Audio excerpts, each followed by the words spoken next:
चलिए अपने आगे बढ़ते हैं और वाइंड अप करते हैं इस चैप्टर को आज की आज, ठीक है ना। एक बात याद रखिएगा कि हम लोग का टॉपिक चल रहा था इकोनॉमिक प्लानिंग, ठीक है, जिसके दरमियान आपने डिस्कशन बेसिकली किए थे गवर्नमेंट के कुछ डिसीजंस के बारे में जो गवर्नमेंट ने 1947 के बाद लिया। गवर्नमेंट ने सबसे पहले चूज किया मिक्स्ड इकोनॉमी मॉडल, एक ऐसी इकोनॉमिक मॉडल जिसके अंदर प्राइवेट सेक्टर और गवर्नमेंट सेक्टर दोनों मिल बांट के काम करेंगे, बट साथ ही साथ जो गवर्नमेंट सेक्टर होगा वो ज्यादा स्ट्रांग होगा, जो गवर्नमेंट सेक्टर होगा वो थोड़ा सा ज्यादा स्ट्रांग होगा। ये अपने लोग डिस्कस किए थे, है ना। प्लानिंग कमीशन सेटअप हुआ था 1951 में, जो ग्रेजुअली 2016-17 आते आते अबॉलिश कर दिया गया, बंद कर दिया गया, ठीक है ना। नीति आयोग उसकी जगह पे सेटअप हुआ था, ये अपने पढ़े थे। अपने इस समय पढ़े थे कि जो अपना इकोनॉमी है वो 5 ईयर प्लान्स के सिस्टम पर काम करता था, जो कि शुरू हुआ था 1951 से, है ना। और प्लानिंग कमीशन का चेयरपर्सन कौन रहेगा? कंट्री का प्राइम मिनिस्टर। ये अपने पढ़े थे। और मैंने आपको बताया था लास्ट क्लास के अंदर कि 5 ईयर प्लान का जो कॉमन गोल्स था वो क्या था। इसका शॉर्टकट ट्रिक था जेम्स, इसका शॉर्टकट ट्रिक था जेम्स, जिसके अंदर आपका आ गया ग्रोथ, एक्विटी, मॉडर्नाइजेशन और self reliance. Growth, equity, modernisation, self reliance. Growth, equity, modernisation, self reliance, ये 4 पॉइंट्स अपने लोग पढ़े थे, है ना। ग्रोथ, एक्विटी, मॉडर्नाइजेशन और self reliance, GEMS was the shortcut trick that we did. Sir चारों को एक बार एक्सप्लेन कर दो ना फटाफट। ग्रोथ वाला पॉइंट क्या बोलता है कि ईयर ऑन ईयर एक इकोनॉमी ग्रो करना चाहिए, सिंपल सा बात। इक्विटी बोलता है कि there should be equality in distribution of income and wealth. Modernisation बोलता है कि नया लेवल ऑफ टेक्नोलॉजी और चेंज इन सोशल आउटलुक, दोनों। और lastly self reliance, India US पर डिपेंडेंट था अपना ये फूड ग्रेन्स के लिए, न्यूजीलैंड पे डिपेंड था अपना मिल्क इंपोर्ट्स के लिए।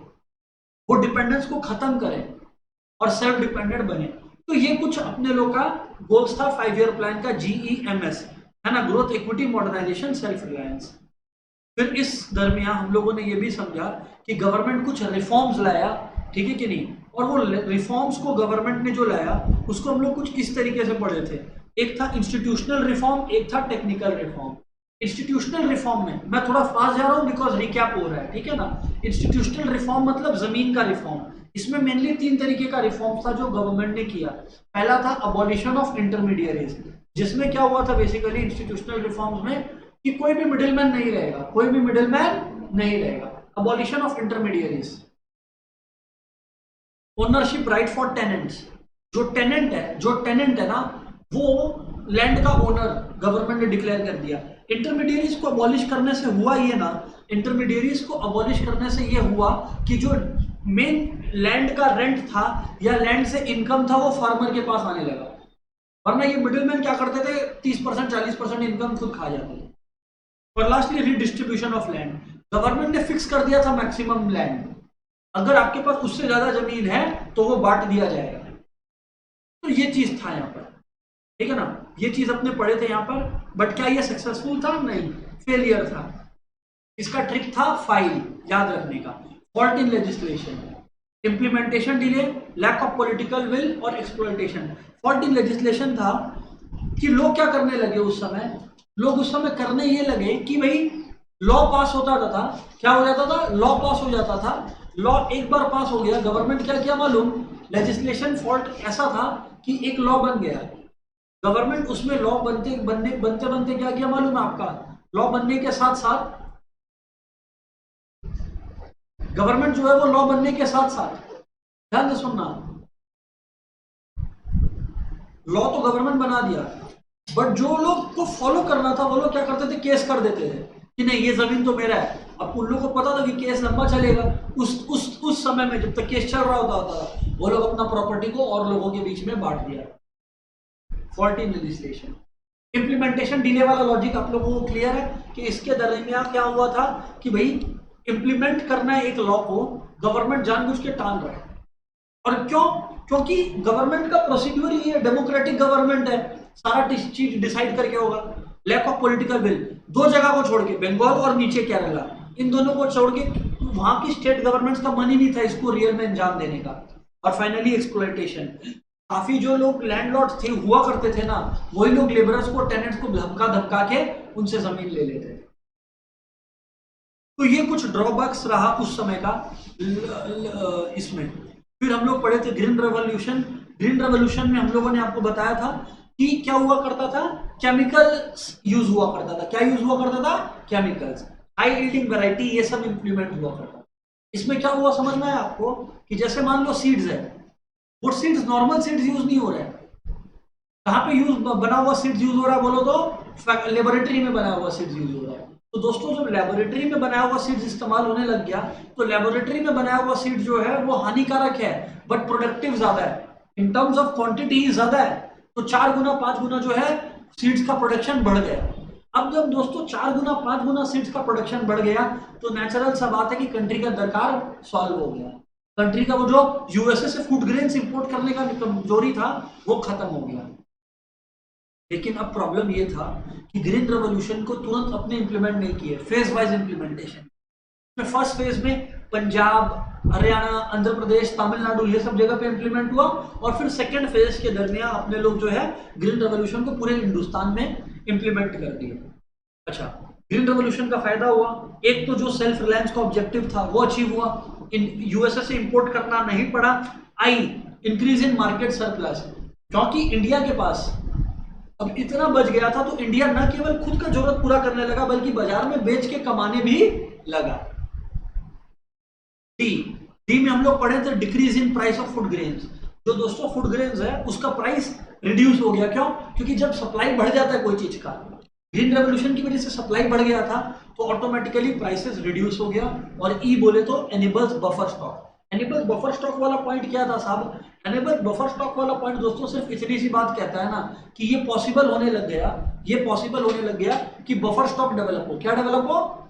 मतलब गवर्नमेंट क्या करता था, कल को कंट्री में कोई ड्रॉट या कोई भी सिचुएशन आ गया टफ, तो गवर्नमेंट क्या करने लगा, फूड एक्स्ट्रा स्टोर करने लग गया। फूड एक्स्ट्रा स्टोर करने से फायदा क्या हुआ कि कल को जब कंट्री में कब दरकार पड़ेगा गवर्नमेंट उसको प्रेजेंट कर दिया। तो enables buffer stock, enables buffer stock, a very important point Indeed. Clear है ना? जी सर बिल्कुल। लेकिन एक चीज और याद रखिएगा कि अब यहां पर ना एक डिबेट छिड़ गया, क्योंकि देखिए ग्रीन रेवोल्यूशन का जो सीड्स एंड फर्टिलाइजर्स था वो कौन खरीदेगा? फार्मर्स। पर प्रॉब्लम ये था ना कि ये सब आर्टिफिशियली मैन्युफैक्चर्ड था और महंगा था, काफी महंगा था। अब एक आर्ग्यूमेंट छिड़ गया, कुछ लोग बोले कि गवर्नमेंट को सब्सिडीज नहीं देना चाहिए, कुछ इकोनॉमिस्ट लोग बोले, कुछ लोग बोले गवर्नमेंट को सब्सिडीज देना चाहिए। किसको देना चाहिए? ऑब्वियसली फार्मर्स को सब्सिडीज मिलेगा। सब्सिडी मिलने का मतलब है कि जो टोटल कॉस्ट ऑफ जो सीड्स है या फर्टिलाइजर्स है या पेस्टिसाइड्स है जो आर्टिफिशियली बन रहा है, कुछ कॉस्ट गवर्नमेंट बियर कर लेगा ऑन बिहाफ में, कुछ कॉस्ट गवर्नमेंट बियर कर लेगा ऑन बिहाफ में। लेकिन अब दोस्त इसमें एक प्रॉब्लम आने लगा, सर क्या प्रॉब्लम आया? अब इसमें क्या प्रॉब्लम आया? दोनों तरफ के लोग इसमें बढ़ गए थे, लोग जो है इसमें दो तरफ से बढ़ गए थे। सर बताइए क्या बटे थे? कुछ लोग बोले सब्सिडी अच्छा है, कुछ लोग बोले सब्सिडी बेकार है। क्यों? इधर देखो, जो लोग बोले कि सब्सिडी अच्छा है वो लोग बोले कि यार देखो एग्रीकल्चरल बिजनेस जो है ना वो एक रिस्की बिजनेस है, एग्रीकल्चर का काम जो है वो एक रिस्की अफेयर है। तो भैया एग्रीकल्चर का काम एक रिस्की अफेयर है तो प्लीज किसानों को देने दीजिए। इनकम इनइक्वालिटी, वो लोग बोले कि यार देखो रिच और रिच हो जाएगा अगर ऐसे सस्ते में पुअर किसानों को सब्सिडीज, मतलब सब्सिडी मिलने के बाद अगर उनको सीड्स खरीदने का मौका नहीं मिला तो, क्योंकि रिच तो खरीद लेगा, पुअर नहीं खरीद पाएगा। और कंट्री में पॉवर्टी जो था वो मेजॉरिटी किसान पुअर था तो उनको सच में सब्सिडी का जरूरत था, इसीलिए जो लोग बोले सब्सिडी देना चाहिए और इसलिए देना चाहिए। अब ये याद रखिएगा, जो लोग बोले ना सब्सिडी नहीं देना चाहिए, ये मत सोचना वो लोग गरीब किसानों के खिलाफ थे। वो लोग लॉजिकल ग्राउंड्स में बोले कि हाँ मिलना चाहिए गरीब किसान को, बट मिल नहीं रहा है, इसका फायदा उठा ले रहा है अमीर किसान, और जो रिच किसान है उठा ले रहा है, तो फिर फायदा क्या होगा सब्सिडी देने का? वो तो ऐसे भी अफोर्ड कर सक रहा था और जबरदस्ती का बर्डन ऑन गवर्नमेंट बन रहा है ये पैसा। तो इसलिए सब्सिडी शुड बी अबॉलिश्ड। दोस्तों ये एक सुपर क्विक लास्ट 5-10 मिनट में मैंने कोशिश की है रिकॉल करवाने का लास्ट डे। अब हम लोग हौले हौले ये करेंगे। एक बार दोस्तों कंफर्म कर देना यहां तक क्रिस्टल क्लियर है ना? ऑनलाइन वाले दोस्त, ऑफलाइन वाले व्हाट्सएप।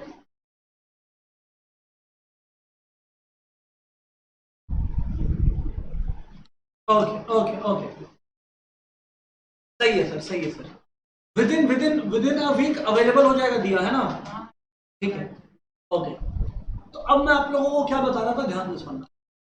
अब हम लोग बात कर रहे हैं role of public sector in industrial development. Role of public sector in industrial development. Sir बताइए इसके बारे में थोड़ा सा। रोल ऑफ पब्लिक सेक्टर क्या हो गया? Role of public sector in industrial development. Public sector बोले तो गवर्नमेंट, पब्लिक सेक्टर बोले तो गवर्नमेंट।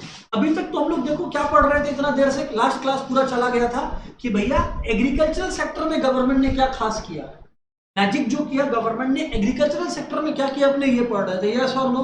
हाँ जी सर। अब अपने पढ़ेंगे कि यही मैजिक गवर्नमेंट ने इंडस्ट्रियल सेक्टर में किया क्या, क्या किया। आइए एक एक करके हम लोग पढ़ाई करें। अब चैप्टर इंडस्ट्रियल सेक्टर की तरफ जा रहा है फ्रॉम गवर्नमेंट सेक्टर। एक बार ऑनलाइन वालों का देख लेता हूं। हाँ जी, ऑनलाइन वालों का तो कोई डाउट एज सच आया नहीं। चलिए चलिए सर ध्यान से सुनना। Role of public sector, role of public sector.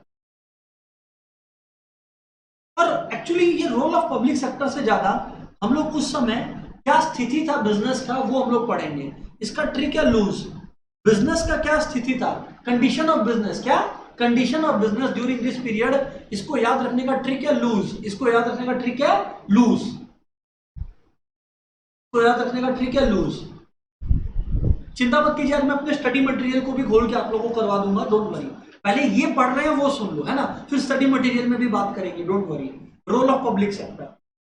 तो दोस्तों सबसे पहला तो lack of incentive for private sector. Private sector के लिए कोई इंसेंटिव ही नहीं था। O objective of social welfare, shortage of capital with private sector, और ई एम्प्लॉयमेंट जनरेशन। आइए एक एक करके बात करें। हाँ, lack of incentive for private sector. उस समय का अगर बात करें ना, आज इंडियन मार्केट बहुत बड़ा, हर कोई इंडियन मार्केट कैप्चर करना चाहता है, लेकिन उस समय का जो बात था ना यार, इंडियन मार्केट इतना बिग इनफ नहीं था। Indian market was not big enough to encourage private industrialist to undertake major project. Industrial goods का डिमांड कम था, इस वजह से जो है इंडस्ट्रीज के पास वो मोटिवेशन नहीं था, इंडस्ट्रीज के पास मोटिवेशन नहीं था कि भाई साहब हम लोग कोई बिजनेस करें। अरे क्यों बिजनेस करें भैया, कोई मोटिवेशन ही नहीं है। क्यों नहीं है मोटिवेशन? क्योंकि हमारे जैसे बिजनेसेस का दरकार ही नहीं है। आप समझो ना, उस समय लगभग 13% लोग ही अफोर्ड कर पाते थे नेसेसिटी से ऊपर सामान। तो जिस समय में आप रह रहे हो, जिस समय में आप रह रहे हो जहां सिर्फ 13% अफोर्ड कर पा रहे हैं, तो नेचुरल सा बात है ना कि ये बेवकूफी है टू एक्सपेक्ट द गवर्नमेंट की भैया गवर्नमेंट जो है वो, ये सॉरी बिजनेसेस जो है वो काम करेंगे आपके लिए। कोई भी बिजनेस ऑपरेट तब करता है जब उसको एक प्रोमिसिंग मार्केट नजर आता है। आइए एक बार सर फिर से डिस्कस कीजिए क्या बात हो रहा है। हम लोग आज पढ़ना शुरू किया दोस्तों कि ये 1950 से 90 पीरियड में बिजनेसेस का क्या हाल चाल था, किसका, बिजनेसेस का। उसमें सबसे पहला हम लोगों ने पढ़ा lack of incentive. Private sector के पास इंसेंटिव क्यों नहीं था? अरे भैया इसलिए इंसेंटिव नहीं था क्योंकि क्योंकि क्योंकि इसमें प्रॉफिट ही नहीं था। प्रॉफिट क्यों नहीं था? क्योंकि मार्केट ही नहीं था, खरीदने वाले लोग ही नहीं थे हिंदुस्तान में। आज लोग अफोर्ड कर सकते हैं 10 अलग अलग चीजें, उस समय कर सकते थे क्या? The answer is no. तो यानी कि सबसे पहला लैक ऑफ इंसेंटिव, सबसे पहला क्या हो गया? Lack of incentive. क्या हो गया? Lack of incentive. तो यानी कि सबसे पहला पॉइंट हो गया दोस्त, lack of incentive for private sector. Next आया O objective of social welfare. अब यहां पर एक और प्रॉब्लम, गवर्नमेंट 1950 से 90 के बीच में दुनिया भर में चिल्ला तो दिया, गला तो फाड़ फाड़ के बोल दिया कि मिक्स्ड इकोनॉमी होगा, मिक्स्ड इकोनॉमी होगा, बट सारा इंपॉर्टेंट इंडस्ट्रीज, सारा इंपॉर्टेंट इंडस्ट्रीज गवर्नमेंट खुद कंट्रोल कर रहा था। भैया अगर आप खुद सारा इंडस्ट्रीज इंपॉर्टेंट कंट्रोल कर रहे हो तो प्राइवेट सेक्टर बिजनेस कहां से करेगा? लेकिन गवर्नमेंट बोलता है हाँ, क्योंकि अभी हम लोग की कंट्री में इक्वालिटी नहीं है, प्राइवेट सेक्टर आया तो एक्सप्लॉइट करेगा, इसलिए सारा इंपॉर्टेंट इंडस्ट्रीज हम लोग कंट्रोल कर रहे हैं। इंपॉर्टेंट इंडस्ट्रीज का एग्जांपल रेलवेज है, लेकिन रेलवेज आप देखो धीरे धीरे आज से प्राइवेटाइज, अब से प्राइवेटाइज होने लगा है। प्राइवेट सेक्टर के हाथ में 1%, 2%, 5% हिस्सा जाने लगा है। Objective of social welfare. Next है S, shortage of capital with private sector. Sir shortage of capital with private sector का क्या मतलब है, ध्यान से सुनना।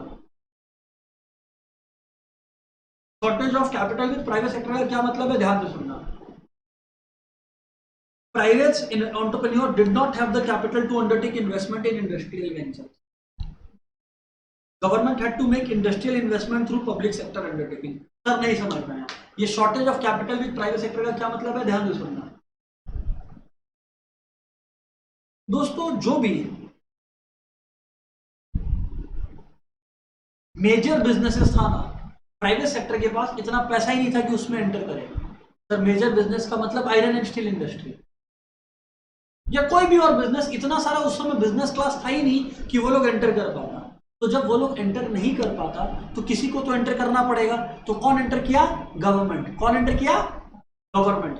जो आप लोग पढ़ते हो ना SAIL, steel authority of India limited पढ़े हो, SAIL, BHEL, Bhilai heavy electricals limited, ये सब कब बना हुआ, उस समय का बना हुआ है। क्योंकि प्राइवेट सेक्टर के पास ही इतना अपॉर्चुनिटीज नहीं था या इतना पैसा नहीं था कि वो खुद ऑपरेट कर सके। कोल इंडिया उस समय बना हुआ है। ये जितना बैंक आप लोग जानते हो ना, ICICI बैंक, फलाना बैंक, सब उस समय का ही है। तो बात को समझना, उस समय प्राइवेट सेक्टर के पास पैसा ही नहीं था, तो बिजनेस करने किसको घुसना पड़ता था, गवर्नमेंट को। और गवर्नमेंट जो बिजनेसेस सेटअप करते थे उसको बोलते थे PSU, पब्लिक सेक्टर अंडरटेकिंग्स। मतलब गवर्नमेंट ओन्ड बिजनेसेस को क्या बोलते हैं, पब्लिक सेक्टर अंडरटेकिंग्स। फिर लास्टली E, एम्प्लॉयमेंट जनरेशन। तो एम्प्लॉयमेंट जनरेशन का एक जरूरत था उस समय कंट्री को, ये यहां पर, और ये एक बेसिक रोल प्ले करता था इंडस्ट्रीज। उस समय लोगों को एम्प्लॉयमेंट चाहिए था, तो इंडस्ट्रीज जो है did the work of providing them with the jobs. Industry मतलब मैन्युफैक्चरिंग सेक्टर, इंडस्ट्री मतलब मैन्युफैक्चरिंग सेक्टर। तो सर एक बार फिर से रिवाइज कर लेते हैं कंडीशन को। बहुत ही फ्लैट पॉइंट था कि क्या था एग्रीकल्चर का condition, the answer is loose. या गवर्नमेंट ने क्या रोल प्ले किया, तो भी आंसर इज लूज। एल, पहला बात तो प्राइवेट सेक्टर के पास कोई इंसेंटिव था नहीं। क्यों नहीं था, बिकॉज मार्केट्स था ही नहीं, इंडिया में मार्केट ही नहीं था। O, objective of social welfare. आप प्रणय लिख ले। नेक्स्ट है एस, नेक्स्ट है एस वाला पॉइंट में अपने यहां पर पढ़े, shortage of capital with private sector, जिसकी वजह से बिजनेस करना पड़ा गवर्नमेंट को थ्रू पब्लिक सेक्टर अंडरटेकिंग। और फिर फाइनली आपका आ गया ई, जिसमें बात हो रहा है एम्प्लॉयमेंट का, जिसमें बात हो रहा है एम्प्लॉयमेंट जनरेशन का। कोई बड़ा पॉइंट नहीं है इसमें। अग्रीड जी सर। आइए आप लोगों को एक बार मटेरियल पे भी साइमल्टेनियसली ले चलते हैं, so that we can discuss the same. आओ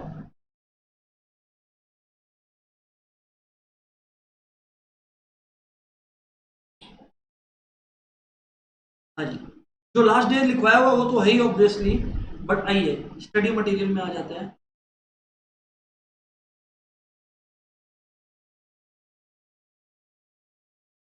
ये रहा,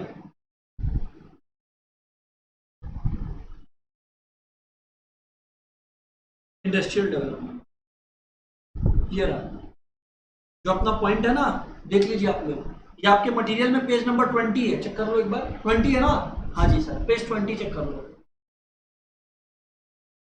role of public sector in development. Exam में क्वेश्चन आएगा, सर ये आंसर कब लिखना है, जब एग्जाम में क्वेश्चन आया why was there a need for public sector, why was there a need for. नहीं समझे बात को। ये लोग बोल रहे हैं कि अगर प्राइवेट सेक्टर था, अगर प्राइवेट सेक्टर था तो फिर बता इंडस्ट्री वाला लेवल पर पब्लिक सेक्टर का दरकार क्यों पड़ा, व्हाई नीडेड। यहां पर लिख लो अपने अपने बुक में सब कोई, व्हाई नीडेड, काय को चाहिए। तो इसमें जो पॉइंट था दोस्तों, जो हमने आपको बताया वो था लूज। क्या था, लूज। और देख लो बिल्कुल मैच भी कर रहा है, इधर पे देख लो प्लीज, यहाँ पे बगल में लिख लेना LOSE, लूज।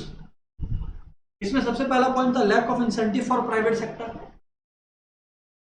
प्राइवेट सेक्टर के पास कम इंसेंटिव कुंदन क्यों था, बोलो तो दोस्त?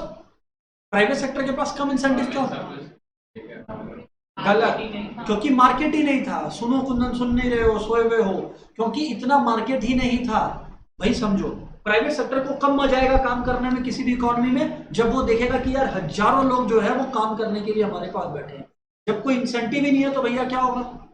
तो इसका मतलब पहला बात तो lack of incentive for private sector. O, objective of social welfare. अब गवर्नमेंट का ऑब्जेक्ट नहीं समझ में आया।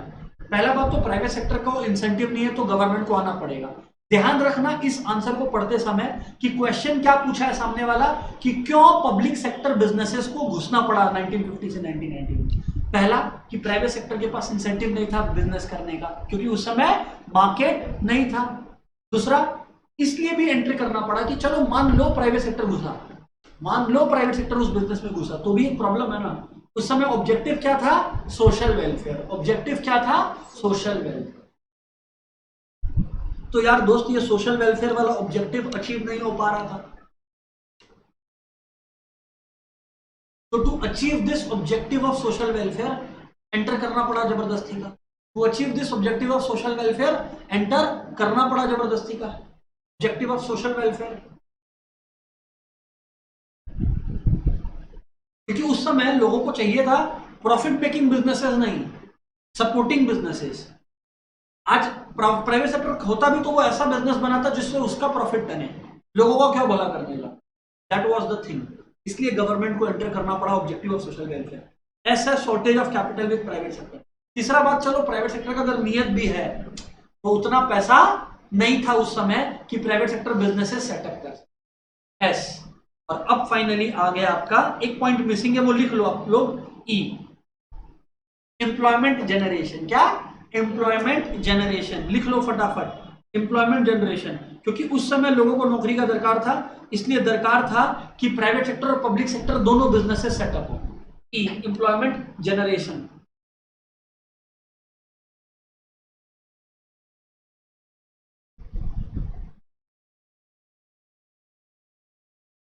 ठीक है ना, ध्यान से सुनना।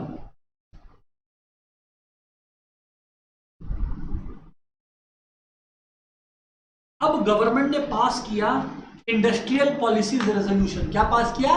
Industrial policy resolution. इंडस्ट्रीज में जो मेजर कंट्रीब्यूशन था ना गवर्नमेंट का, वो था passing of industrial policy resolution. Everyone, sir ये क्या है भाई? इंडस्ट्रियल पॉलिसी से रिलेटेड कुछ लॉज, इंडस्ट्री से रिलेटेड कुछ लॉज जो गवर्नमेंट बनाए। एक्चुअली इसका पहला बना था 1948 में। कब बना था? 1948 में गवर्नमेंट ने इंडस्ट्री से रिलेटेड कुछ लॉज बनाया था। बट ऐसा बहुत सारा पॉलिटिकल और इकोनॉमिकल सिचुएशंस आया कंट्री के अंदर कि गवर्नमेंट को वो 1948 वाला लॉ को बंद करना पड़ा।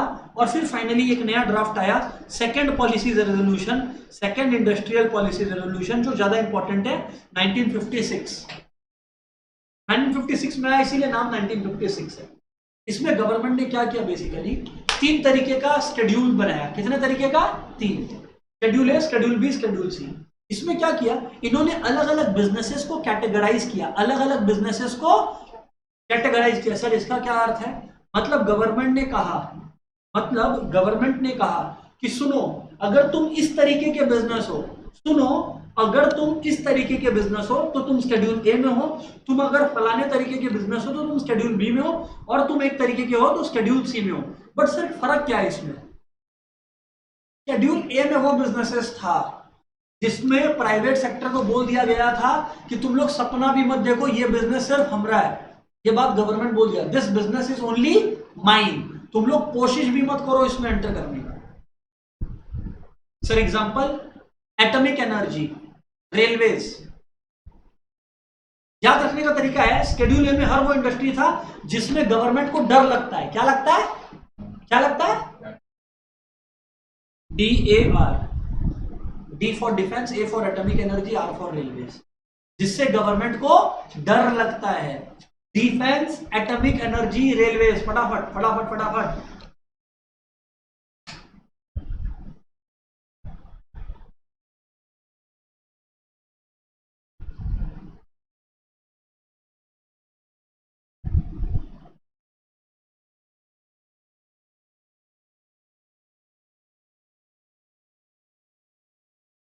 ठीक है।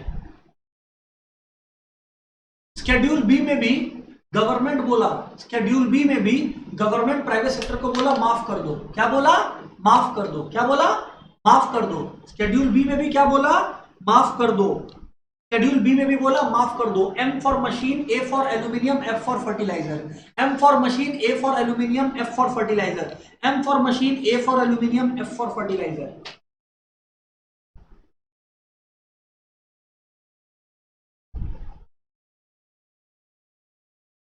ठीक, अब समझ में आया क्या? सर शेड्यूल बी हुआ क्या, ये नहीं समझ में आया। शेड्यूल ए में तो आपने बताया कि गवर्नमेंट ने कुछ ऐसे बिजनेसेस को सेटअप कर दिया जिसमें प्राइवेट सेक्टर को बोला तुम सोचो भी मत ये सब बिजनेस करने का, जरा सा भी।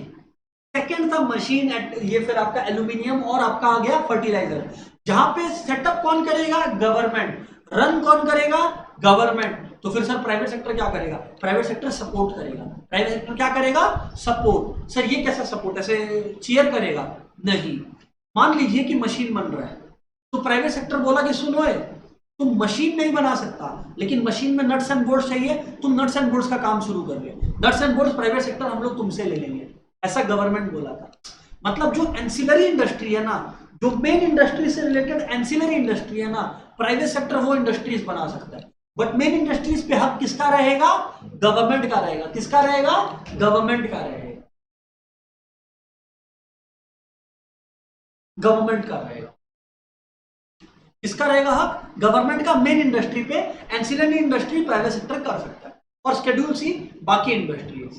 शेड्यूल सी बाकी जो भी बिजनेस बचा डी और ए को छोड़ के, आई मीन शेड्यूल ए और शेड्यूल बी को छोड़ के, शेड्यूल ए और शेड्यूल बी को छोड़कर जो भी इंडस्ट्री बचा, प्राइवेट सेक्टर को बोला जाओ जाके काम कर लो ना, तुम अपना बिजनेस सेटअप कर लो। लेकिन शेड्यूल सी में भी अगर तुम पढ़ रहे हो तो लाइसेंस आके हमसे लेना पड़ेगा।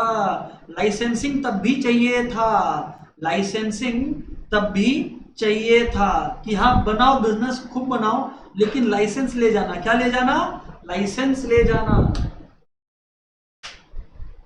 मतलब आप कोई भी बिजनेस करो गवर्नमेंट से, उस समय आपको लाइसेंस लेना पड़ेगा ही पड़ेगा, इसमें कोई शक ही नहीं है। सर बात तो समझ में आ गया आपका। तो सर एक बार ना फटाफट रिकॉल करवा दीजिए कि क्या चक्कर चल रहा है, नहीं चल रहा है, so that we can progress. Okay, इधर समझा दो प्लीज। इंडस्ट्रीज को क्लासिफाई किया गया इनटू 3 डिफरेंट शेड्यूल्स। कब? 1956। कब? 1956। Schedule A, schedule B, schedule C. Schedule A में वो इंडस्ट्रीज है जिनसे गवर्नमेंट को डर लगता है। Defence, atomic energy, railways. इधर पे प्राइवेट सेक्टर झांक भी नहीं सकता। No right with the private sector. Exclusive ownership of the government. Exclusive ownership of the government. Schedule B में वो जिसमें private sector supporting role play कर सकता है। कौन सा रोल? Supporting role. गवर्नमेंट इसीलिए बोला इसमें भी माफ कर देना। Machine, aluminium, fertiliser. Machine, aluminium और फर्टिलाइजर, और भी थे, एग्जांपल है। और शेड्यूल सी में बाकी सब। इसके लिए भी लेकिन क्या लेना पड़ेगा? लाइसेंस। इसीलिए नेक्स्ट टॉपिक आ गया इंडस्ट्रियल लाइसेंसिंग। एग्जाम में वेरी इंपॉर्टेंट क्वेश्चन है, write short notes on IPR, industrial policy resolution. याद हो गया ना सबको? आप बोल देना कि the first IPR was passed in 1948 but due to some political conditions prevailing back then 1956 IPR had to be passed on the 30th of April. It proposed 3 schedules A, B and C. फिर तीनों का description. Is it crystal clear everyone? Is it crystal clear everyone? हाँ ना बोलना पड़ेगा दोस्त। हाँ जी sir. बोल सकते हैं ना कि private sector raw materials provide करता था। एक मिनट पुलकित, बस 23 घंटे में स्टार्ट हो जाएगा नेक्स्ट क्लास। बस बस थोड़ा देर। हाँ बोलो। बोल सकते हैं ना प्राइवेट सेक्टर पे सिर्फ रॉ मटेरियल्स प्रोवाइड करता था गवर्नमेंट। प्राइवेट सेक्टर सिर्फ रॉ मटेरियल प्रोवाइड करता था गवर्नमेंट को। Correct correct correct correct. अब सर आगे बात करते हैं। अब सर आगे बात करते हैं। अब आया इंडस्ट्रियल लाइसेंसिंग। तो अब आया, अच्छा ऑनलाइन वालों क्रिस्टल क्लियर और लर्न हो गया ना? ऑनलाइन वालों फटाफट यार।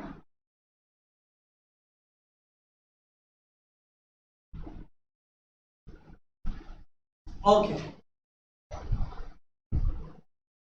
ओके, फैंटास्टिक फैंटास्टिक, सही।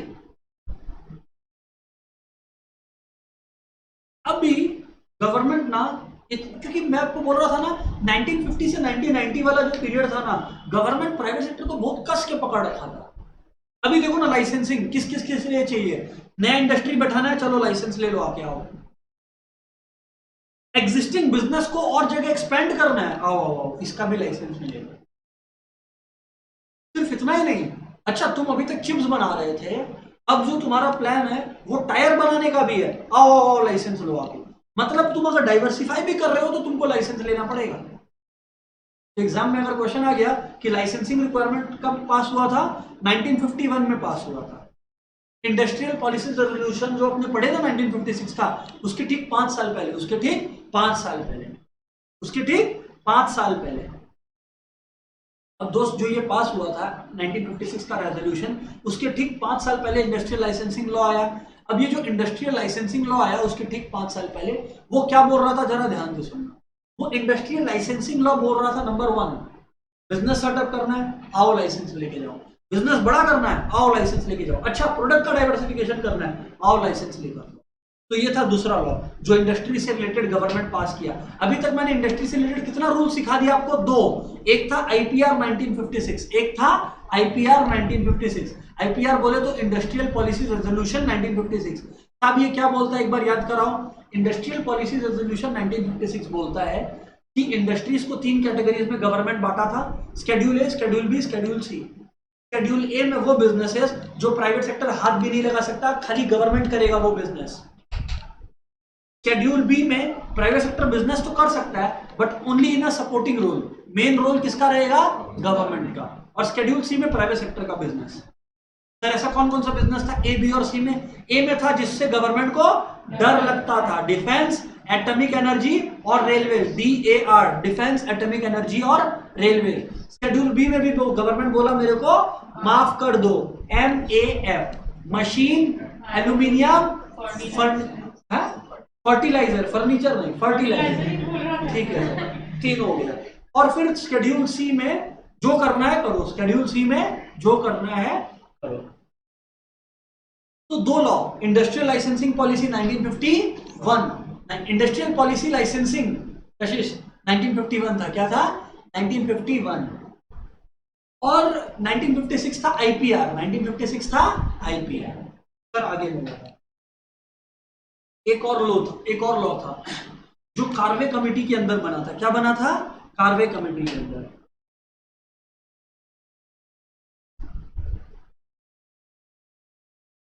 स्मॉल स्केल इंडस्ट्री के लिए उस समय था 5 लाख रुपया। कितना था सर, मैं नहीं समझ में आया, ध्यान से सुनना। उस समय के जमाने में किसी भी बिजनेस को स्मॉल स्केल बोला जाता था अगर उसमें 5 लाख तक का इन्वेस्टमेंट हो। कितने तक का, 5 लाख रुपए तक का। तो गवर्नमेंट इसके लिए क्या किया सर, गवर्नमेंट ने कुछ प्रोडक्ट्स बता दिया, बोला ये प्रोडक्ट्स कंट्री के अंदर सिर्फ उसी को बनाने का अधिकार है जो स्मॉल स्केल इंडस्ट्री है। मतलब समझ में आया, अगर आपका बिजनेस में 5 लाख से ज्यादा इन्वेस्टमेंट है, मतलब आप मीडियम स्केल या लार्ज स्केल है, तो आप ये वाला प्रोडक्ट का बिजनेस कर ही नहीं सकते। देखो प्राइवेट सेक्टर हर जगह डिस्करेज, सर लेकिन ये तो अच्छा था ना जिससे स्मॉल सेक्टर को मौका मिलता, बिल्कुल अच्छा था, लेकिन एट द सेम टाइम आप डिस्करेज भी तो कर रहे हो कुछ और लोगों को। बाद में ये उठा लिया गया था, ये लॉ अबॉलिश कर दिया गया था। पुलकित का एक क्वेश्चन आ रहा दोस्तों, I repeat it and answer it, बोलिए। कोई भी वो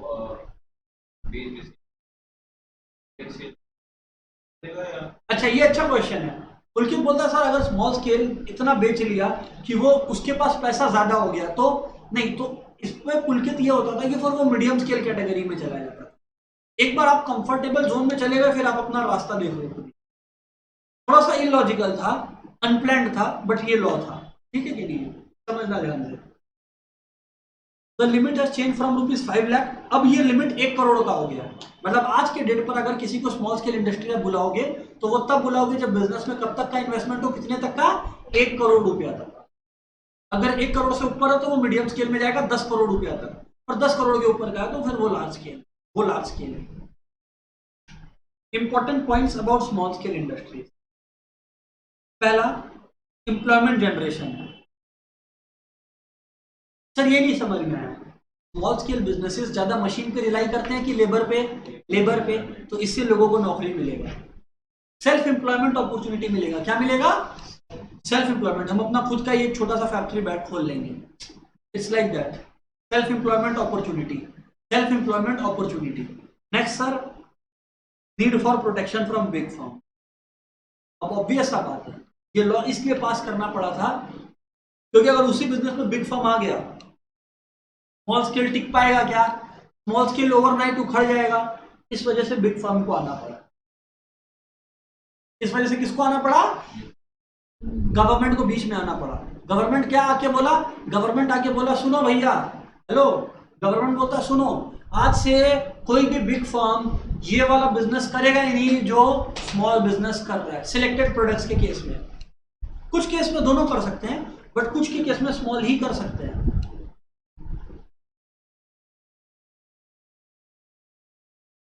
सिर्फ इतना ही नहीं, गवर्नमेंट ने पता है क्या किया? गवर्नमेंट ने जो है सस्ता रेट ऑफ इंटरेस्ट पर लोन्स अरेंज कर दिया स्मॉल स्केल के लिए। मतलब अगर आपको अपना एक स्मॉल स्केल बिजनेस सेटअप करना है ना, गवर्नमेंट इंश्योर करेगा कि आपको लोन सस्ते रेट पर मिले। और सिर्फ इतना ही नहीं, आपके ऊपर गवर्नमेंट एक्साइज ड्यूटी चार्ज नहीं करेगा या कम करेगा। है सर, एक्साइज ड्यूटी क्या होता है सर? वो टैक्स जो मैन्युफैक्चरिंग पे लगता है। एक्साइज ड्यूटी क्या होता है सर? वो टैक्स जो किस पर लगता है? मैन्युफैक्चरिंग पर। अगर आप गुड्स को मैन्युफैक्चर कर रहे हो ना, तो उस पर जो टैक्स लगता है उसको एक्साइज ड्यूटी बोलते हैं। मैन्युफैक्चरिंग पे लगता है जो टैक्स, उसको गवर्नमेंट बोला कि बड़े वाले ऑर्गेनाइजेशन से ज्यादा लेंगे बट स्मॉल स्केल से कम लेंगे। यहां पर लिखा हुआ है ये बात वेरियस कंसेशंस में। तो यानी कि सबसे पहले स्मॉल स्केल इंडस्ट्रीज के बारे में दो बात हम लोगों ने पढ़ा। पहला क्या था कि इन लोग बहुत अच्छा सोर्स है क्या जनरेट करने के लिए? एम्प्लॉयमेंट, क्योंकि लोग खुद को एम्प्लॉय कर लेंगे। और दूसरा इसका खास बात था कि बिग फर्म से इनको प्रोटेक्शन चाहिए होता है, इसलिए गवर्नमेंट ने दो तरीके का प्रोटेक्शन दिया। कितने तरीके का? दो। सर कौन सा दो तरीके का? पहला गवर्नमेंट ने कहा सुनो भैया, दो तरीके का प्रोटेक्शन में पहला वाला प्रोटेक्शन क्या था? गवर्नमेंट ने कहा भैया सुनो, ये सर्टेन प्रोडक्ट्स है, ये सर्टेन प्रोडक्ट्स है जो तुम कर ही नहीं सकते सेल। सुन लो बड़े बड़े ऑर्गेनाइजेशंस। और सेकंड वाला पॉइंट था low rate of interest, low excise duty, इनके प्रोडक्ट्स पर, स्मॉल स्केल के प्रोडक्ट्स पर गवर्नमेंट चार्ज करता है। Is it crystal clear? Yes और नो? एवरीवन यस और नो? ऑनलाइन वालों फटाफट। अच्छा, अभी एक क्वेश्चन और आता है दोस्त, ये मैं बता देता हूं आपको, सुनना प्लीज। एक क्वेश्चन और आता है कि गवर्नमेंट ने जो ये स्मॉल स्केल इंटरप्राइजेस के लिए रूल बनाया, कोई कमिटी बनी थी जिसके तहत ये हुआ था, उसका नाम है कार्वे कमिटी। क्या नाम है? कार्वे, KARVE। मेरे नोट्स में पहला लाइन ही में लिखा हुआ है, कोई नहीं सकता नहीं लिखा हो, देख लो। कार्वे कमिटी किताब में देख लो, फर्स्ट लाइन में ये है कार्वे कमिटी। तो यह ध्यान रखना, भूले भटके अगर आ गया तो you are ready for this, ठीक है ना? तो यहां पर ये बातचीत है सर। आगे बोलो, आगे बोलो सर, बोलो सर। हम लोग अभी तक, अब हम लोग मूव करने वाले हैं फॉरेन ट्रेड पर। अब हम लोग इंडस्ट्रीज का बात कर चुके हैं, अब हम लोग मूव करने वाले हैं फॉरेन ट्रेड पर। सर एक बार ना समराइज करवा दो आप, क्या क्या बताए हो आप हम लोग को। देखो दोस्त, क्या क्या बताए हम आप लोग को वो मैं बता दे रहा हूं आपको। 3 लॉज मैंने आपको बताया, 1951, 1955, 1956। 51 में क्या आया था? Industrial licensing. क्या आया था? जिसमें कितना चीज के लिए लाइसेंस मांगा था? 3। कब, कौन सा 3? बिजनेस शुरू करना है, बिजनेस एक्सपैंड करना है, या प्रोडक्ट्स डाइवर्सिफाई करना है। 1955 small scale industries, low rate of interest, low excise duty will be charged, certain products cannot be manufactured by big organizations। And फिर आया 1956 वाला law, schedule A, schedule B, schedule C, IPR 1956, schedule A, schedule B, schedule C. Schedule A private sector बिल्कुल नहीं, schedule B private sector का क्या role रह सकता है? Supporting role. क्या रह सकता है? और शेड्यूल सी में प्राइवेट सेक्टर करो जो बिजनेस करना आफ्टर टेकिंग द लाइसेंस। अब हम लोग पढ़ने वाले हैं फॉरेन ट्रेड के बारे में। अब हम लोग दोस्त पढ़ने वाले हैं किसके बारे में, बोलो तो फॉरेन ट्रेड के बारे में। बताओ सर इसके बारे में थोड़ा बहुत हम लोग को। मैं बोला सुनो सुनो सुनो, फॉरेन ट्रेड के बारे में। Foreign trade in India includes all exports to and from India. India entered into planned development era in 1950 and that time import substitution was a major element of policy. In fact आप लोगों को James पढ़ाया हुआ भी है shortcut, क्या था GEMS, growth, equity, modernisation, self reliance. तो भाई सेल्फ रिलायंस यही तो बोला था कि इंपोर्ट्स को क्या करो, सब्स्टिट्यूट, इंपोर्ट का जरूरत नहीं पड़े। इसीलिए तो आपको याद होगा ग्रीन रेवोल्यूशन की वजह से यूएसए से फूड ग्रेन्स नहीं मंगाना पड़ा था। मिल्क रेवोल्यूशन जिसको ऑपरेशन फ्लड बोलते हैं, उसकी वजह से न्यूजीलैंड से मिल्क इंपोर्ट नहीं करना पड़ा था। अच्छा सर ये बात है क्या? हाँ जी साहब ये बात, एक एक करके सर बात कर लो। In order to be self reliant, India has followed the strategy of replacing imports by domestic production. तो अगर एग्जाम में क्वेश्चन आ गया what is import substitution, import substitution मतलब जब एक कंट्री ऐसा स्टेप्स लेने लगती है कि जिन चीजों को वो इंपोर्ट किया करती थी अब वो अपने घर पर, अपने ऑर्गेनाइजेशन में, अपने कंट्री में खुद प्रोड्यूस करना स्टार्ट कर दे। ये देखो लिखा हुआ है, refers to a policy of replacement of और substitution of imports by domestic production. Imports की जगह पर क्या प्रोडक्शन स्टार्ट कर दो, डोमेस्टिक प्रोडक्शन।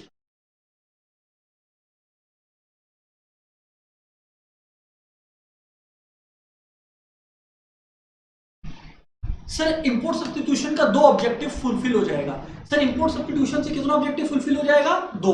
पहला बात समझना, जब आप इंपोर्ट करते हो तो जो कंट्री का फॉरेन एक्सचेंज है वो आपको पे करना पड़ता है, फॉरेन एक्सचेंज रिजर्व्स बच जाएगा, फॉरेन एक्सचेंज रिजर्व्स। और दूसरा, फॉरेन एक्सचेंज रिजर्व्स बचने के साथ साथ जो है इंडिया सेल्फ रिलायंट हो जाएगा। क्या हो जाएगा, आत्मनिर्भर। ये दोनों पॉइंट। अब सर सवाल आता है कि गवर्नमेंट इंपोर्ट्स को रोका कैसे, इंपोर्ट्स कम हो इसको गवर्नमेंट रोका कैसे।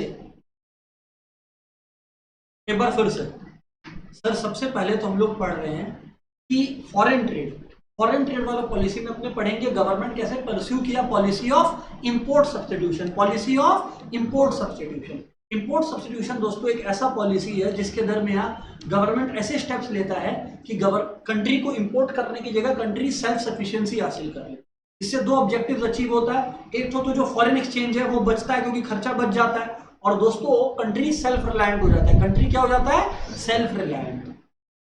ठीक है, ये गवर्नमेंट कैसे किया, पहला और सबसे इंपॉर्टेंट बात है कोटा एंड टैरिफ। क्या, कोटा एंड टैरिफ। सर नहीं समझ में आया, टैरिफ का मतलब है गवर्नमेंट इंपोर्ट टैक्स लगाना शुरू किया।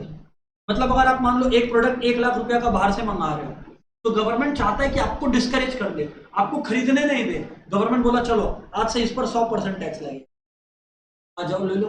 तो 1 लाख का प्रोडक्ट आपके लिए कितने का हो गया, 2 लाख, क्योंकि 1 लाख आपको मैन्युफैक्चरर को देना है, सेलर को देना है, और 1 लाख आपको सरकार को टैक्स भरना है। आओ, तो ये गवर्नमेंट किया, 100% टैक्स लगा दिया।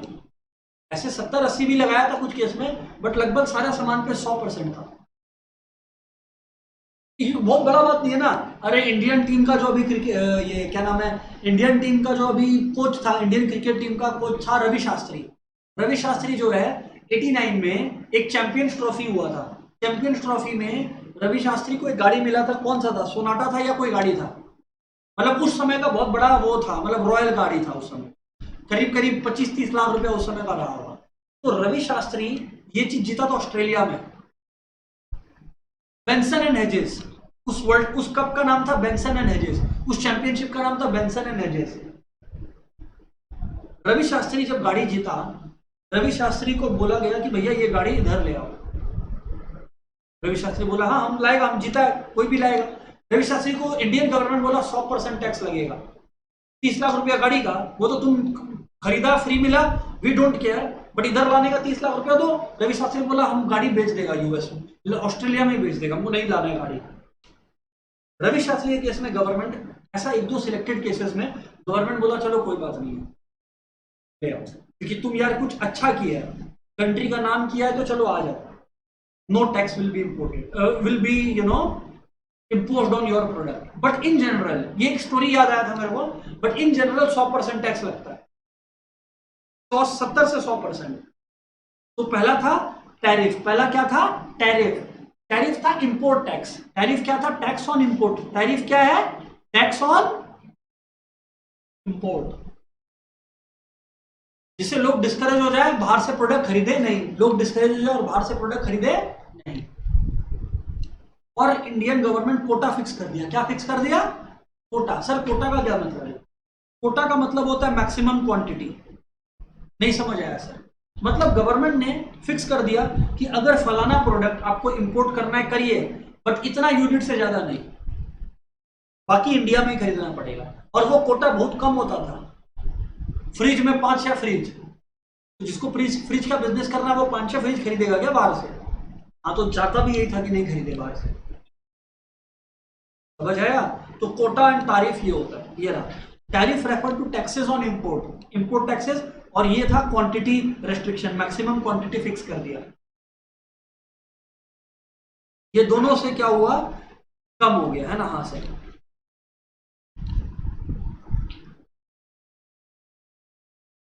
तो दो चीजें इंपोर्ट सब्स्टिट्यूशन में हेल्प की, या रीजंस बिहाइंड इंपोर्ट सब्स्टिट्यूशन। कितना रीजंस था? 2। और कॉमन सेंस है दोनों रीजंस यार। पहला रीजन कि इंडिया का प्रोडक्ट्स ऐसा नहीं था इंडिया के अंदर जो विदेशी प्रोडक्ट से कॉम्पीट कर सके। तो उस समय जब तक इंडिया कॉम्पिटिटिव बने, इंडिया में गुड्स बेटर हो सके, तब तक विदेश को बोला गया रुक जाओ। कैसे बोला गया? इंपोर्ट टैक्सेस लगा। तो पहला, so that India gets time to better itself. ये ना देखो लिखा हुआ है, it is based on the notion that industries of developing country are not in a position to compete against the world economy, world's best economies. With protection they will be able to compete। ये protection क्या था? ये जो कोटा और tariff है ना, यही वो प्रोटेक्शन है। ये जो कोटा, ये जो टैरिफ लगा रहा है ना, यही वो प्रोटेक्शन है।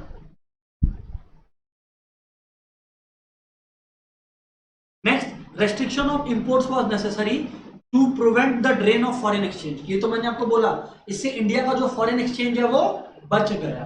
पढ़े हैं अपने लोग? ये दो मेजर रीजंस। क्रिस्टल क्लियर क्या? ऑनलाइन वाले दोस्तों क्रिस्टल क्लियर क्या? फटाफट यार, क्लियर है ना यार? सर सही है सर।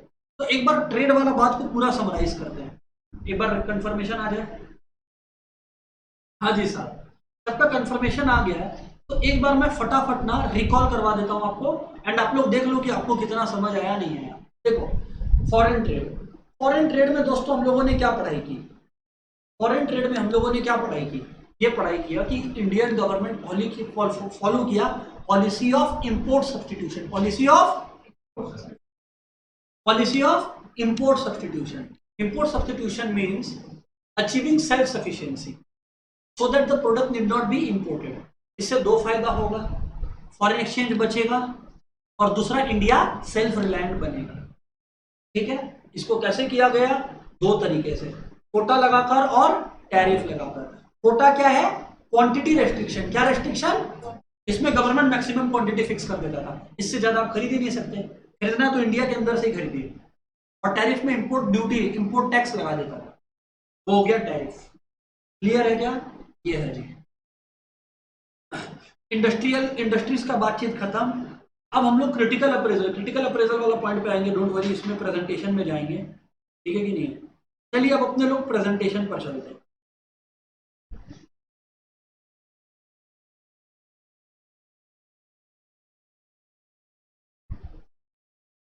ध्यान से सुनो।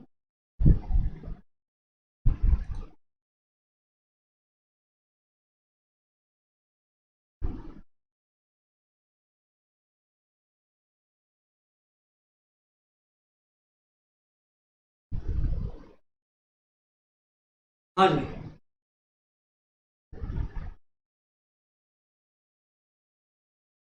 आ गया आईपीआर। एक बार क्विक रिकॉल भी हो जाएगा अपने लोग का, इसीलिए प्रेजेंटेशन पर आया। आईपीआर 1956, ये कब इंट्रोड्यूस हुआ कंट्री में? Second 5 year plan. सर ये कैसे याद रहेगा? ओ भाई, फर्स्ट 5 ईयर प्लान 51 में शुरू हुआ। 5 ईयर प्लान कितने ईयर्स का होता है? 5 ईयर प्लान कितने ईयर्स का होता है? 5। तो भाई 5 ईयर प्लान अगर 5 ईयर का तो 56 में खत्म हो गया, तो सेकंड 5 ईयर प्लान शुरू हुआ ना 56 में, वही तो मैं बात कर रहा हूँ। इंडस्ट्रीज को ए, बी और C, exclusively owned by state, private sector will join hand and state के कंट्रोल में होगा, और शेड्यूल सी प्राइवेट सेक्टर को। Small scale industries law, Karve committee small scale industries के लिए हुआ था, जिससे एम्प्लॉयमेंट जनरेट हो और रूरल डेवलपमेंट हो। ठीक है कि नहीं? स्मॉल स्केल किसको बोलते हैं? जिसका मैक्सिमम असेट्स में इन्वेस्टमेंट कितना हो? 5 लाख। आज के डेट पे कितना है? 1 करोड़। गवर्नमेंट इसके लिए क्या किया? 2 चीज किया था, याद आ रहा है? पहला कंसेशन देता था, क्या? इंटरेस्ट रेट कम चार्ज करता था, यस। और दूसरा गवर्नमेंट क्या किया था? गवर्नमेंट बोला था कुछ प्रोडक्ट तो बड़ा वाला ऑर्गेनाइजेशन बना ही नहीं सकता। अच्छा सर, ये सब बात तो हो चुका है, ट्रेड पॉलिसी भी हो चुका है, इंपोर्ट सब्स्टिट्यूशन भी हो चुका है, इसीलिए इसको इनवर्ड लुकिंग बोलते हैं। अपना देखो, क्या देखो? अपना। अपना भैया, अपना काम बनता भाड़ में जाए जनता, वैसा वाला लॉजिक था कि यार क्या करना है, इनवर्ड लुकिंग ट्रेडिंग स्ट्रेटेजी के अंदर अपना भला होना चाहिए, बाकी गया तेल लेने से, बाकी सब गया तेल लेने के लिए। ठीक है ना? इनवर्ड लुकिंग ट्रेड स्ट्रेटेजी जो है, इनवर्ड लुकिंग ट्रेड स्ट्रेटेजी जो है वो क्या बोल रहा है कि भैया यहां पर इंपॉर्टेंट पर्पस क्या है, ये इंश्योर करना, इंपॉर्टेंट पर्पस यहां पर क्या है, ये इंश्योर करना कि जो कंट्री है वो, ध्यान से सुनना, जो कंट्री है उसको कहीं बाहर वाले कंट्रीज के ऊपर डिपेंड नहीं करना पड़े for the product it needs. 2 तरीके से प्रोटेक्ट किया, टैरिफ और कोटा। कोटा था क्वांटिटी रेस्ट्रिक्शन और टैरिफ था making products more expensive. Product का प्राइस को क्या कर देता था? बढ़ा देता था। हाँ, अब आया ध्यान से। जो क्रिटिकल अप्रेजल या इफेक्ट ऑफ पॉलिसीज पढ़ना था ना, अब वो आगे यहाँ पर effect of policies on industrial development. PIC. The trick is PIC. PICK, PIC. इतना सारा पॉलिसीज का क्या इंपैक्ट आया वो हम लोग पढ़ रहे हैं, जिसका शॉर्टकट ट्रिक है PIC, जिसका शॉर्टकट ट्रिक है PIC, PICK, जिसका शॉर्टकट ट्रिक है PIC। आइए एक एक करके डिस्कस करते हैं। सबसे पहला था प्रोटेक्शन फ्रॉम फॉरेन कंपटीशन। क्या इंपैक्ट हुआ? अरे इतना पॉलिसी ले आया इंडस्ट्रीज में, उसका इंपैक्ट पूछ सकता है कि नहीं पूछ सकता है? तो बोलना पिक। पहला कि प्रोटेक्शन फ्रॉम फॉरेन कंपटीशन हुआ, जिससे हमारी कंट्री में automobile sector, electronic industry sector बन पाया, वरना सब कुछ बाहर से आ रहा होता, इंडिया में कभी बन ही नहीं रहा होता। तो ये रहा पहला वाला point, protection from foreign competition. Import substitution enabled the development of local industries like automobile industry and electronic sector. Import substitution जो है इस चीज को एनेबल किया, डेवलपमेंट ऑफ क्या चीज? Local industries like automobile sector and electronics industry. तो pick में पी हो गया, प्रोटेक्शन फ्रॉम फॉरेन कंपटीशन। तो ये पॉलिसी का नतीजा क्या हुआ? जितना भी गवर्नमेंट ने कोटा, टैरिफ ये सब लगाया कि हम लोग को फॉरेन कंपटीशन से बचा लिया। किसको बचा लिया? हम लोगों को बचा लिया, पहला। दूसरा आई, इंडस्ट्रियल डाइवर्सिफिकेशन। इंडिया जो कि जाना जाता था जूट एंड कॉटन के लिए, इंडिया में in the mean time engineering और कंज्यूमर गुड्स इंडस्ट्री भी डेवलप होने लगा है। I, industrial diversification. C, contribution in GDP. धीरे धीरे आप लोग यहां पर देखो, 1950 का समय में इंडस्ट्री का कंट्रीब्यूशन टोटल नेशनल इनकम में कितना था? सिर्फ 13% था, सिर्फ 13%। ये ग्रो होकर लगभग 25% पे पहुंच गया। ग्रो होकर लगभग कितना पे पहुंच गया? 25% पे पहुंच गया। और सर्विस सेक्टर का क्या था? 28 से 40.5% पे पहुंच गया। समझ में आया बात? तो यार ये कुछ इसमें पॉलिसीज था, ध्यान से सुनना। तो यानी कि यहां पर 2 बातें अपने पढ़ ली है, इनफैक्ट 3 बातें अपने पढ़ ली है। हम लोग पढ़ रहे हैं कि जो इतना इंडस्ट्रियल पॉलिसीज आया उसका क्या इंपैक्ट हुआ, उसका शॉर्टकट क्या है? PICK, pick, PICK, pick. इसमें पी था अपने लोग का protection from the foreign sector, जिससे ऑटोमोबाइल इंडस्ट्री ग्रो किया। आई, उसमें इंडस्ट्रियल डाइवर्सिफिकेशन, इंजीनियरिंग इंडस्ट्रीज भी आ गया। सी बोले तो कंट्रीब्यूशन टू जीडीपी, जो industrial sector 13% of GDP contribute करता था, वो बढ़ के कितना हो गया? 25। और lastly K key role in promoting small scale industry. इससे जो लोग बहुत पीछे से आ रहे थे, बहुत पिछड़े थे, उन लोग को भी मौका मिला बिजनेस करने का। कारण क्या? इंडस्ट्रियल पॉलिसी रेजोल्यूशन की वजह से बड़े लोग उनसे कॉम्पीट कर नहीं सकते थे, वही लोग कर सकते थे। इस तरीके से काम। समझ आया? नहीं समझ में आया? तो यानी कि ये 4 पॉइंट्स इंपॉर्टेंट है to showcase the impact of. लिख लो, एग्जाम बुक में लिखो, कॉपी में लिखो, जहां लिखना है लिखो। व्हाट वाज, मतलब ये क्वेश्चन क्या आ सकता है इसके लिए, what was the impact of industrial policies implemented by the government? What was the effect of industrial policies implemented by the government? Implemented by the government. इसमें जो आपका शॉर्टकट ट्रिक है वो क्या है? पिक। आपका जो शॉर्टकट ट्रिक है वो क्या है? पिक।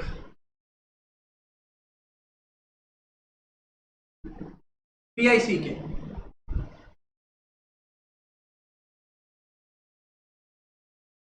है ना? अब अपने लोग सबसे पहले पढ़े P protection from foreign businesses, foreign competition, जो भी लिखना है लिख लो। I industrial diversification. C contribution to GDP. GDP 13% से 25% हो गया इंडस्ट्रियल सेक्टर की वजह से। और K key protector of small scale industries, या key role in protecting small scale industries. ये है दोस्तों 4 मेजर पॉइंट्स। जो क्रिटिकल व्यू था ना, जो अपना इंडस्ट्रियल डेवलपमेंट का, वो अपने एक बार देख रहे हैं। वो था, इसमें क्रिटिकल अप्रेजल जब भी आएगा हम लोग बुराई ज्यादा करते हैं। क्या करते हैं? बुराई, क्रिटिकल अप्रेजल में। तो इसमें सबसे पहला पॉइंट है कि यार पॉलिसीज इनवर्ड लुकिंग था। क्या था? हाँ, तो सर इसमें खराब क्या है? इसकी वजह से आप इंडियन कंज्यूमर को फोर्स कर रहे हो लो क्वालिटी प्रोडक्ट परचेज करने के लिए। वो लोग इंपोर्ट कर सकते हैं, लेकिन बिकॉज इंपोर्ट पे आपने इतना रेस्ट्रिक्शन लगा दिया तो वो नहीं कर पा रहे, जिससे वो लोग को घर का प्रोडक्ट खरीदना पड़ रहा है जिसका क्वालिटी लो है। Misuse of licensing.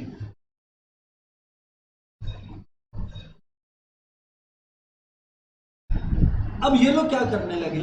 लोग जो है वो लाइसेंस स्टार्ट करने लगे। क्या करने लगे? लाइसेंस से स्टार्ट करने लगे।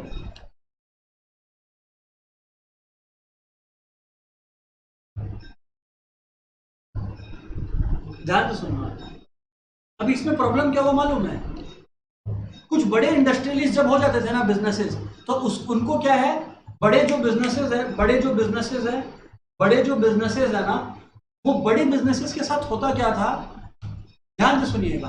बड़े बिजनेसेस के साथ होता क्या था, उनको लाइसेंस नहीं मिलता था जल्दी से, तो वो लोग क्या करते थे? दूसरे नाम से लाइसेंस के लिए अप्लाई कर देते थे।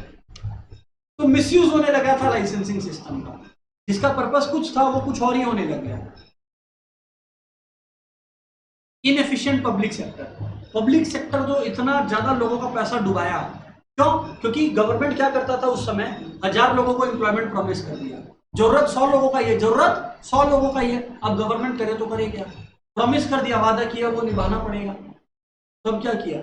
सबको बोला आ जाओ आ जाओ आ जाओ। अब जहां पे 100 लोगों का काम है, 1000 लोगों को नौकरी दे रखा है वोट के लिए। इनएफिशिएंट पब्लिक सेक्टर, जिससे खाली लॉस पे रन कर रहा था, खाली लॉस पे रन कर रहा था।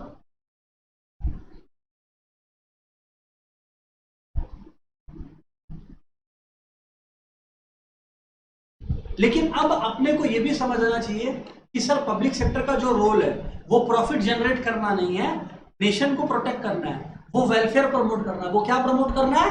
वेलफेयर। ये बात इसमें लिखा है। तो अगर कंक्लूड करें, जो आप लोगों के बुक में भी लिखा हुआ है, एग्रीकल्चरल सेक्टर में इंडिया सेल्फ सफिशिएंट हो गया था इस दरमियान। किस दरमियान बोलो तो? 1950 से 1990। मैंने बार बार बोला, आपको याद रखना होगा किस पीरियड में आप 1950 से 1990। जमींदारी सिस्टम खत्म हो चुका है और ग्रीन रेवोल्यूशन आ चुका है। इंडस्ट्रियल सेक्टर क्या हो चुका है? डाइवर्सिफाइड। याद है ना, पढ़े अपने लोग, डाइवर्सिफाई हो चुका है। Excessive government regulation industrial growth को रोक रखा है। क्या कर रखा है? रोक रखा है। और इकोनॉमिस्ट लोग पब्लिक सेक्टर एंटरप्राइज यानी गवर्नमेंट कंट्रोल बिजनेसेस से खुश नहीं है। मतलब अपने कंक्लूड कर रहे हैं कि हुआ क्या, अल्टीमेट न्यूज बताओ। तो एग्रीकल्चर का क्या है? इंडिया सेल्फ सफिशिएंट बन चुका है, एक्सपोर्ट करने लग चुका है, वेरी गुड। और एट द सेम टाइम जो है जमींदारी सिस्टम अबॉलिश हो चुका है। एग्रीकल्चर सेक्टर का ये हाल चाल है, मेरे बुक में भी लास्ट में लिखा हुआ है। इंडस्ट्रियल सेक्टर का क्या हाल चाल है सर? इंडिया डाइवर्सिफाई हो चुका है, पब्लिक सेक्टर अच्छा काम नहीं कर रहा है, और गवर्नमेंट रेगुलेशन इतना सारा प्राइवेट इंडस्ट्रियल सेक्टर का ग्रोथ को रोक दिया है, लाइसेंस लो। सर ट्रेड का बात करो, इनवर्ड लुकिंग ट्रेड स्ट्रेटेजी है जिसकी वजह से फॉरेन कंपटीशन प्रोटेक्ट हो गया, काफी जगह सेल्फ रिलायंस आ गया, बट अभी भी प्रोडक्ट का क्वालिटी इंप्रूव नहीं हुआ है, अभी भी पुअर प्रोडक्ट बिक रहा है। फिर से ट्रेड सेक्टर में क्या हुआ है? इनवर्ड पॉलिसी की वजह से आपने इंपोर्ट को तो कम कर लिया, बट आप एक्सपोर्ट को प्रमोट नहीं कर पाए। सर ऐसा क्यों? आप अगर टैक्स लगा रहे हो किसी और नेशन से इंपोर्ट पर, तो वो भी तो आपसे इंपोर्ट जब करेगा तो वो भी तो टैक्स लगा देगा। दूसरा, domestic producers they are protected. और फाइनली कोई, अब डोमेस्टिक प्रोड्यूसर्स लोग को प्रोटेक्ट करना एक डिसआर्म में था, क्योंकि वो लोग को लगा अब तो सरकार मेरे को बचा लेगा। अब हम अगर प्रोडक्ट का क्वालिटी नहीं भी इंप्रूव करें तो किसी को पता नहीं चलेगा, क्योंकि फॉरेन गुड्स तो मार्केट में घुस नहीं रहा है। तो एक लंबे समय तक जो है इनके पास कोई इंसेंटिव ही नहीं था कि वो लोग अपना प्रोडक्ट का क्वालिटी को बेहतर करें, इंक्रीज करें। क्यों? क्योंकि उनको तो पता था कि गवर्नमेंट है, बचा लेगा मेरे को, इंपोर्ट रेस्ट्रिक्शन लगा के।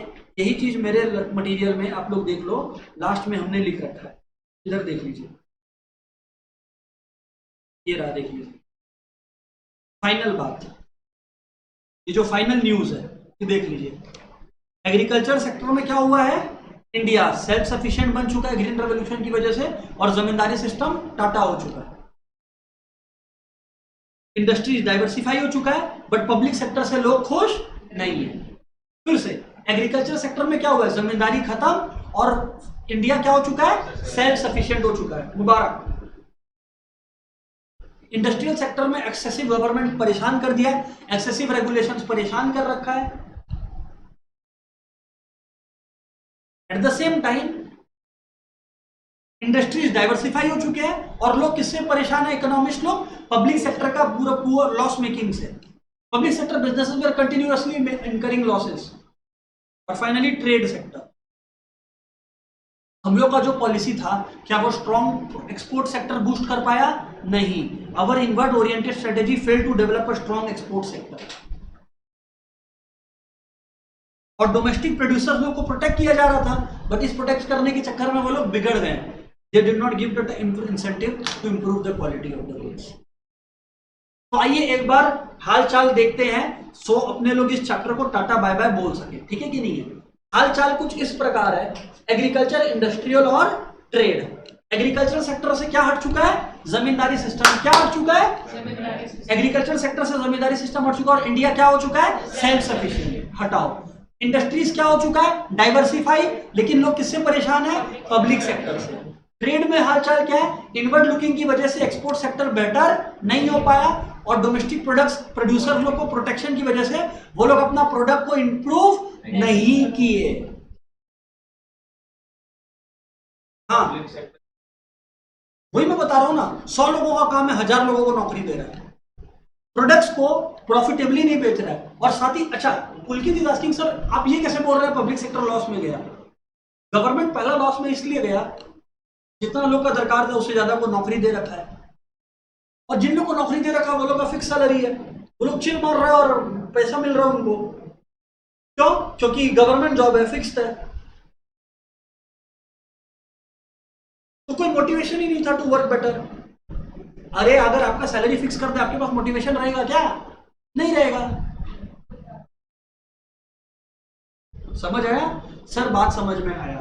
एक एक करके देखते हैं किसको क्या याद हुआ, नहीं हुआ। कशिश बोलेगी कि कशिश, एग्रीकल्चर सेक्टर का अल्टीमेटली क्या अंजाम हुआ? अबॉलिश। हाँ, फूड ग्रेन में, क्योंकि अब ग्रीन रेवोल्यूशन आ चुका था। कुंदन बोलेगा इंडस्ट्री का क्या हाल चाल था दोस्त? Correct, correct. इंडस्ट्रीज डाइवर्सिफाई, नया तरीका का बिजनेस सेटअप हो गया था। कोमल आप बताइएगा कि ट्रेड का क्या हाल चाल था?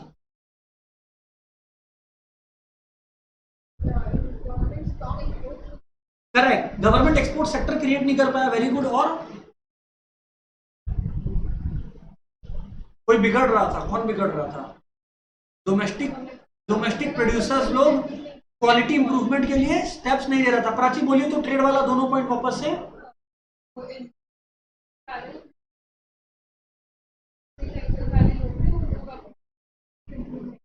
करेक्ट, और एक था, क्या था प्राची? एक था कि अपना इंप्रूव, करेक्ट, एक्सपोर्ट सेक्टर नहीं बन पाया। क्लियर है? This chapter is over. Next Saturday test है इस चैप्टर, नेक्स्ट सैटरडे इस चैप्टर का टेस्ट है। That's it for the day, bye bye everyone.